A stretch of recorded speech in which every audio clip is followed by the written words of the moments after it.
You hear Jerod Mayo there? Yeah. So he's asked whose call it is on the starting quarterback. His answer, Alex, myself, Eliot Wolf, the offensive staff. Is there another team in the league where if the head coach is asked who's starting a quarterback, where the answer would sound like that? He forgot the owner. Is there another team? So I agree the owner's involved too. But let's just say just take it on face that that's the answer. Alex, myself, Eliot Wolf, and the offensive staff. Is there another team where that would be the answer? If there is, they suck. Well, is what I would say. Maybe another team with a rookie head coach. I would leave that. I think that's a possibility. I think it's absolutely a possibility. So I don't think this is the only team.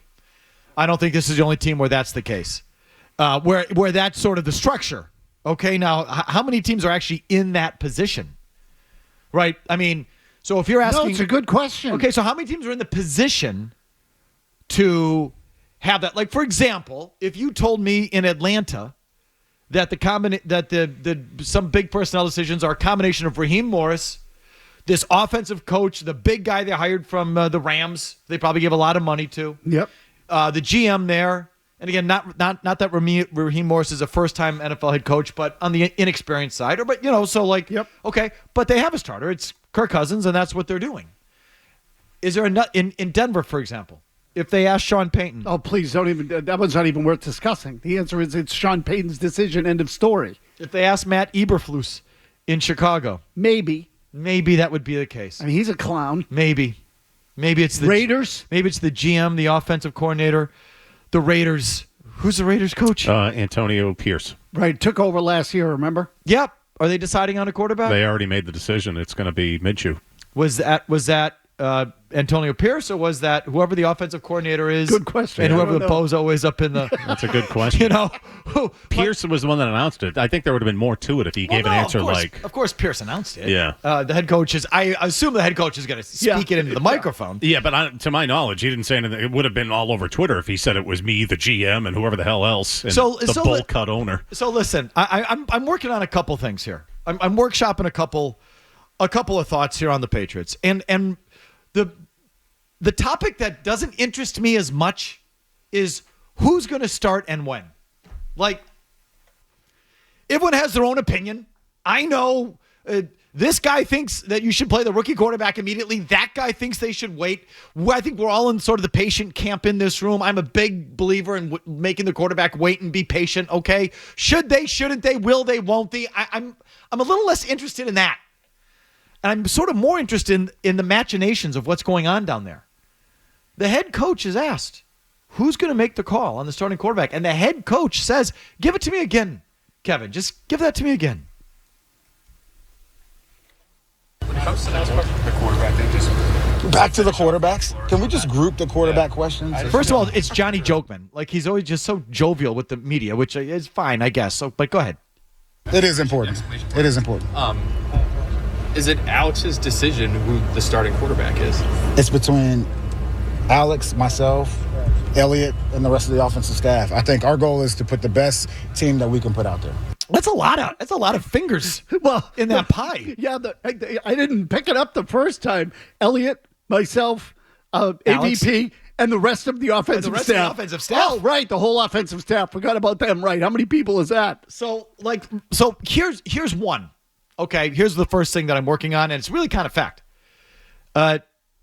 These decisions are being made in a conference room with a group of people. It's not Mayo. Mayo doesn't have a lot of juice. He doesn't. And why would he? Again, this is hardly a revelation, but I think it's become crystal clear. As a first-time head coach, as a young head coach, and a guy that doesn't even have a ton of coaching experience, he has not been given a lot of power. I don't think he's got much power at all on the offense. I think he has, when it comes to the offense, no juice. Feels that way. And this is why, and it sort of leads to my second thing that I'm working on in my head as I just drive around and talk to myself, is not only does he have no juice, I think that's the answer to the question of why does he keep talking about a quarterback competition when there clearly is none on the field? Because I think, guessing, he wants Drake May to play. He probably does. And I just sort of picked this up, too, from, like, the media game. And there's certain guys who I just sort of feel this undercurrent of guys who feel that Mayo is good with the kid and would want the kid to play. But it also, when I hear him talk, he sounds like a guy that wants a competition. And then they get out on the field, and Drake May hardly reps with the ones. So what's up with that? And so here's my working theory. It's not his call. It's not his call who's the first quarterback. It's not his call who's going to start either this Sunday or in 2 Sundays. It's not his call. It's not his call who they're getting ready for week 1. That's AVP and Eliot Wolf. So that's what I think's going on there, and that fascinates me. And that doesn't necessarily mean it's a bad thing. Because, I don't know, would you want to give Jerod Mayo full autonomy of the offense at this point in his career? No, he should have a say, but he should not have full say in everything on that side of the ball. You just read my mind, in fact, because I was about to say that's not necessarily a bad thing. I don't know if I want Mayo anywhere near the quarterback. He hasn't earned it. I mean, if you made me choose, I'm not sure if I want Alex Van Pelt there either, by the way. But if you had me pick one or the other, then I'm picking the guy from the offensive side of the ball. But this is what I think. What's going on, because my question was, and has been the last couple of days, that how can Jerod Mayo say on Friday so definitively, which he did, quote unquote, this is still a competition and Drake May could win the job. Now, I'm kind of paraphrasing, but he said those things. He said that. Yep. He said that in no uncertain terms. This is still a competition and Drake May could win the job. He says that on Friday, and then their next practice, Jacoby Brissett gets every first-team rep other than 2. So how do you square that? Disconnect. Well, I asked this to Holly, and he immediately sort of echoed this. So Holly knows more than me. Gasper knows more than me. These guys know more than me. My sense is Mayo would be fine with the kid, but it's not his call. So when he's asked on Friday, yeah, it's a competition. Yeah, Drake May could win the thing. And then they map out the practice schedule, and Alex Van Pelt schedules Brissett for all the first-team reps because Alex Van Pelt's going with Jacoby Brissett. Jerod Mayo has no juice on his quarterback. That's my point. Yeah, look, again, I wouldn't rule that out. I wouldn't rule that out completely. And in fact, I think it makes him look bad if that's the case, though. It's different. It's unusual. But then my point is this, though. And this is why I don't love Jerod Mayo as their head coach. I want the head coach in charge of the quarterback. It's just such a simple thing. And a really experienced defensive coach can be that guy.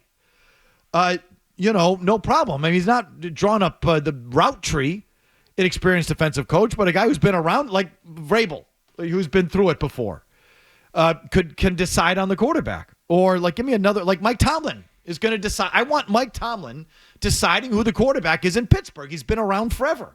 He knows who can win and who can't win, even if he can't, specifically diagram an offensive scheme. Mike Tomlin can make that call, no problem.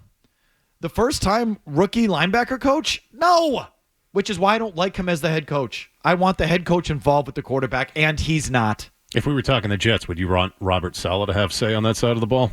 No. I mean, he's done. This is his 3rd year. No, I wouldn't. Yeah, so when I say it makes him look bad, then why is Mayo talking about it like he has a say? Because I don't think he does. I think he's not talking about like he has a say. Okay, so this is my point. I think he's being genuine. Then that makes the whole thing look bad. Because Mayo's saying one thing, and then all of a sudden they go out and practice, and to your point, he's not getting any of the reps. Well, maybe he's trying to. So what the hell is that all about? Trying to will it into existence. Because I'm the head coach, I have things to say. He's obviously been very open, probably too much so. Talking himself in circles, so he's trying to will this thing to happen. This is Eliot Wolf's team. Number 15, a roster cut down. They have to cut down the roster from 90 to 60 or 53, whatever that is. It's coming up after this weekend. Whose call is that? Number 15, Kevin, please. Number 15. Jerod, with those cuts looming, who has the final say to make those cuts between you and Eliot? Yeah, I thought I was pretty clear about this. For me, Eliot and I are on the same page. I hope it's always that way. You've heard, the horror stories around the league as far as coach and GM relationships are concerned. The final say-so is Eliot. We collaborate on everything. We collaborate. He collaborates on a little bit of scheme things. I collaborate with him as far as evaluation. But I lean on the experts in that world, and Eliot is that guy. So Eliot Wolf's making the roster cut down, and he collaborates on scheme. You ever heard that one before? No. Eliot Wolf is collaborating on scheme? No. Jesus. I mean, I guess it would have to have some influence in who you keep on the roster and who you don't, right? So we're going to run this. This guy's better at doing it than that guy, so this is the personnel we're going to keep. There's got to be some influence there. But in terms of the personnel, I would expect that it would be Wolf. Jerod Mayo has no juice. This is the Eliot Wolf show. And he's just coaching coaching the defense and doing the press conferences and running the team meetings, and which I don't think that's going to make him a bad head coach in time. Like, again, I think Tomlin does a lot of that similar stuff. Is more of a head coach. He's not coordinating or calling plays on either side of the ball. But because of his experience, if I'm in Pittsburgh, I want Mike Tomlin picking the quarterback and making that call. And I would want, give me one more example, because I like to work in threes. Vrabel, Tomlin, give me another Belichick. Give me another defensive head coach who you'd feel comfortable having full say on the quarterback. Pete Carroll? Yeah, good one. Okay, but not in the league. Oh, you want one in the league. But Pete did it, and he got it right, remember? They had signed Flynn to that big money deal. He saw what he had in Russell Wilson. He made that decision. And Pete's done it. He got it right. Should Mayo have it? No, not yet. No, he hasn't earned it. You got to be around the block. This is why, again, someone like Do I like him better than Alex Van Pelt, though? No. Not on that one. You want to talk about picking the middle linebacker than Mayo. And I think this whole thing, I think, and again, I'm speaking dramatically, but this isn't a problem yet but I think they're working this out. Didn't you get the sense? And I think you even asked this, Murray, to Gasper, feels kind of Jim Gray, Tom Brady-ish sometimes when you ask Gasper a question. But you even asked him at one point in maybe the weekend show. I can't remember. I listened to it all. Did Alex Van Pelt get a talking to about Drake May's usage after the first preseason game? Because, May was hardly used in that first preseason game. And then in the second one, he's running around all over the place. And it's like, did someone get to Alex Van Pelt on that? So, did Mayo step in on that? Did Eliot Wolf step in on that? And sort of what's going on? I hope that was Mayo, and I hope he has some say on that. And I think they're sort of working that all out. Now, is that a disaster? Is that a bad thing? I don't know. But I think they're all in this sort of nascent stages of working all that crap out. Which is probably it's probably not how you would draw it up. Definitely not how you would draw it up. They just hired a young offensive coach and turned the quarterback over to him, and he ran the whole thing on that side of the ball with a vision in that. That's what they should have done instead of this thing. But it can work. It can work. There are really successful defensive head coaches who do sort of, hey, Pete Carroll, even in his 25th year, go ahead and run it, Bev. He let his offensive coordinator throw on the goal line, the freaking idiot. So, but Pete was a successful head coach. I mean, it can work. And I'd take Mike Tomlin any day of the week. And Vrabel, I think, would be a good head coach. But I still wouldn't want him. I still wouldn't want Vrabel. I wanted an offensive guy. But I think you're sort of running into – I think we're seeing why I felt this way. It's like, who's going to make the call on the quarterback? Well, everybody, said the head coach. Geez Louise, talk about another thing that's just totally turned on its ear. Yeah, we're all going to get together. Me, Alex, Eliot, and the offensive staff. How many people are going to fit in that room? The offensive staff. The rest of the offensive staff. The rest of the offensive staff? Jesus. So it ain't Mayo. Whose call is this? It's not the head coach's. If you like that clip, check out more videos from Felger and Mazz here. For more Patriots analysis and opinion, hit this playlist. And for all the latest from the Sports Hub, download the app at 985thesportshub.com.